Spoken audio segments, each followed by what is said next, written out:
Hello YouTube, I'm going to show you how to make a Lego mini sniper.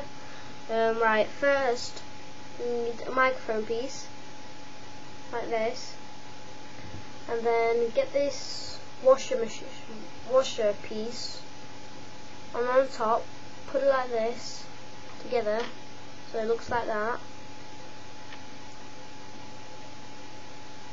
and then get your stud pieces and put it underneath the washer piece. There you've got your ammunition. But if you're like different from me and want to shorten it, just take off the second stud so it looks like that.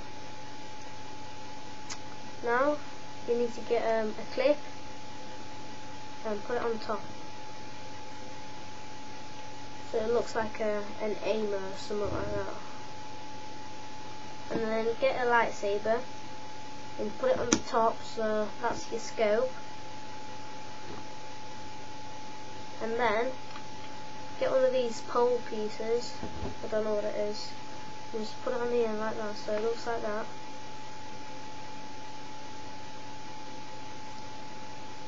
And then you just put this in, that's got like a cross or a plus sign, and then just slide it through all the way like that. And then you've got your mini version sniper.